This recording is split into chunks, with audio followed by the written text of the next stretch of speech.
Il n'a jamais été aussi difficile de réussir sur Internet qu'à notre époque. Dans cette vidéo, tu vas découvrir les 5 étapes à suivre pour réussir sur Internet. Même si ton marché te semble saturé, même si tu as de la difficulté à te démarquer, même si tu galères à produire régulièrement du contenu, même si tu peines à t'adapter aux algorithmes des différents réseaux sociaux. Et surtout, même si tu te mets une pression terrible qui t'empêche peut-être de dormir. Soyons clairs, l'accès à l'information a été rendu disponible à tous et la concurrence en ligne est plus féroce que jamais. À chaque seconde, ce sont des milliers de nouveaux contenus qui sont publiés sur Facebook, sur Instagram, sur TikTok, sur YouTube et j'en passe. Comment est-ce que tu vas pouvoir tirer ton épingle du jeu? Comment faire pour te démarquer sans jouer un rôle ni perdre ton authenticité? Tu as peut-être déjà tenté de lancer ton propre webinaire sans succès. Tu as sans doute tenté de faire de la publicité Facebook avec des résultats qui n'ont pas été super convaincants. Tu as peut-être envoyé du trafic sur ta newsletter, mais au niveau des conversions, ça n'a pas du tout été la folie. Je t'ai préparé 5 étapes à suivre pour résoudre toutes ces problématiques.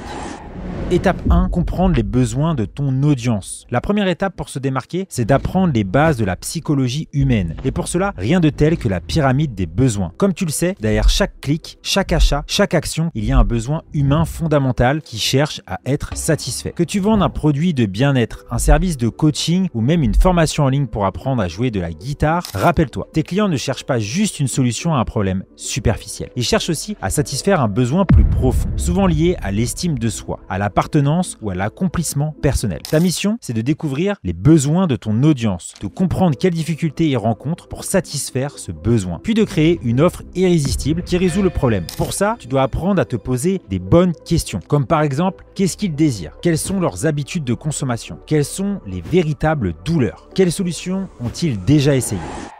Étape 2, identifier et soulager la douleur de votre audience. La douleur, la frustration que ressent ton prospect, c'est ce qui le pousse à chercher une solution. Et c'est là que tu interviens. Ton offre doit être la baume qui va venir soulager cette douleur. Lorsqu'Apple te vend un iPhone, tu achètes bien plus qu'un simple appareil pour passer des appels téléphoniques. Tu investis dans une expérience qui va au-delà de la fonctionnalité basique d'un téléphone. Parce qu'Apple a compris que sa douleur de son audience ne se limitait pas à la communication, mais touchait à un besoin plus profond de connexion, d'appartenance et de statut. En possédant un iPhone, tu achètes également le design, l'innovation et les sentiments d'appartenir à une communauté de personnes qui valorisent la qualité, l'esthétique et l'avant-gardisme. Think different. C'est une réponse directe à une douleur plus subtile, le désir de se distinguer, de se sentir reconnu et valorisé. Apple soulage cette douleur en offrant un produit qui n'est pas seulement un outil, mais un symbole de statut, un accessoire de mode et aussi une porte d'entrée vers un écosystème d'applications et de services qui enrichit ta vie au quotidien. Et ils te vendent l'idée qu'en possédant un iPhone, tu n'es pas seulement à la pointe de la technologie, mais que tu fais partie d'une élite qui comprend et apprécie ce qu'il y a de meilleur.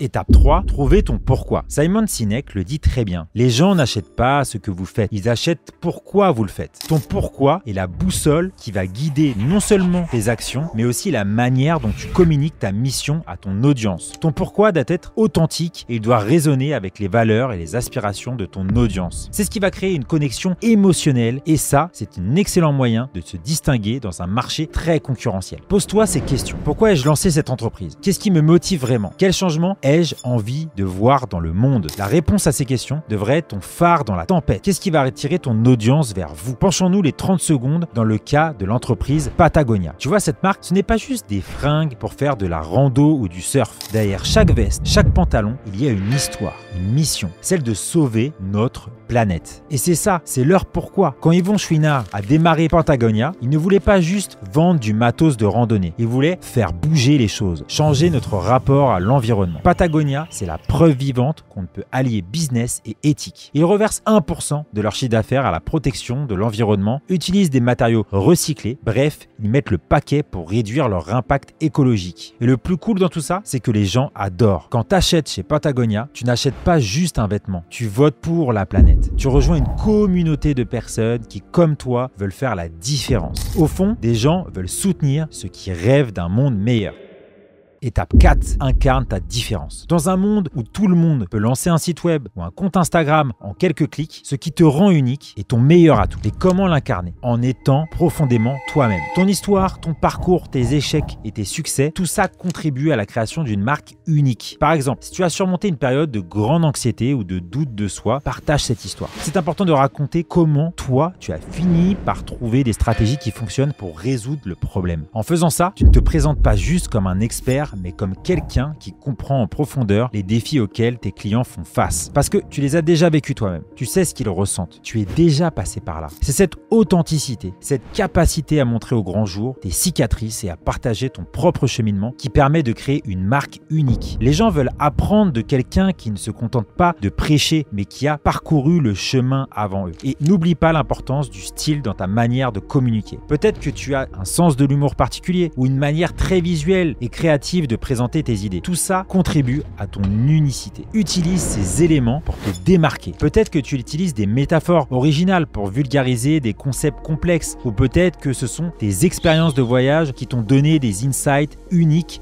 que tu peux désormais appliquer dans tes programmes de formation. Dans un monde numérique où tout le monde a accès aux mêmes outils, aux mêmes informations, ta plus grande différence, c'est toi. Incarne-la. Et je te rappelle que tu peux retrouver la méthode ultime pour doubler tes revenus tout en réduisant ta charge de travail dans les 90 prochains jours dans mon livre L'entrepreneuriat en ligne sans limite. Tu vas notamment apprendre l'art du branding, mais aussi l'art du storytelling pour que tu puisses raconter des histoires qui vont t'aider à mettre tes prospects en confiance et à vendre. Tu peux le commander dès maintenant en cliquant sur le lien dans la description de cette vidéo. Et si tu veux soutenir la chaîne et continuer à recevoir ce type de contenu, n'hésite pas à liker et à t'abonner. Dans les commentaires, tu peux me partager ce que tu fais dans ton activité et qui fonctionne pour fidéliser ton audience. Ça m'intéresse.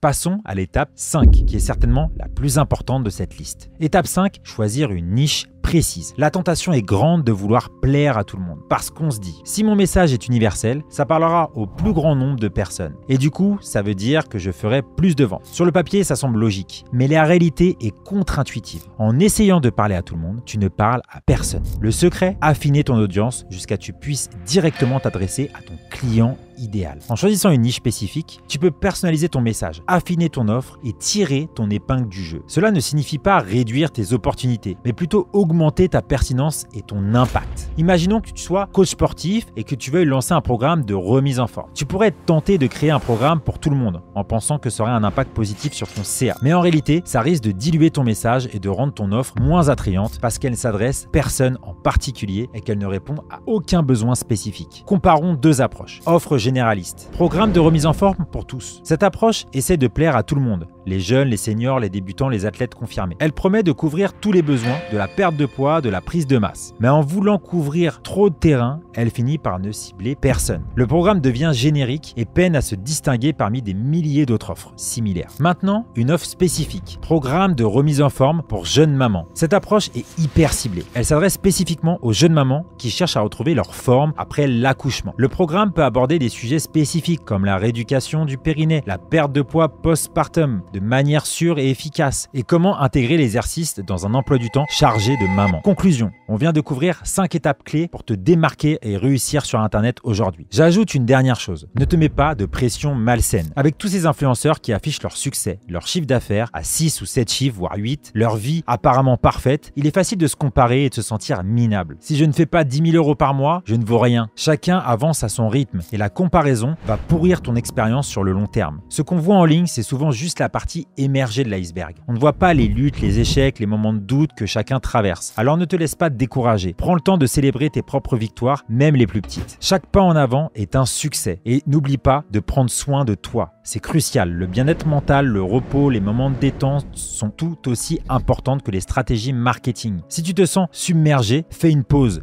Déconnecte-toi, respire. Va faire un tour dans la nature sans ton smartphone. La route d'un entrepreneur peut être longue et pour la parcourir, il faut être en bonne santé, tant physiquement que mentalement. Ton succès se mesure aussi à ton épanouissement personnel, à l'impact que tu as déjà sur la vie des gens et à la joie que tu trouves dans ce que tu fais. J'en profite pour te rappeler que tu peux recevoir ton livre, L'entrepreneuriat en ligne sans limite, directement chez toi. Il est truffé de stratégies, d'exemples concrets et de conseils pratiques pour t'aider à doubler tes revenus tout en réduisant ta charge de travail, le tout en moins de 90 jours. Pour que je puisse t'apporter toutes les réponses aux questions que tu te poses, n'hésite pas à m'écrire en commentaire en m'expliquant où est-ce que tu coinces dans ton activité en ligne. Je pourrais alors faire une vidéo complète sur le sujet. J'ai hâte de te lire. À très bientôt.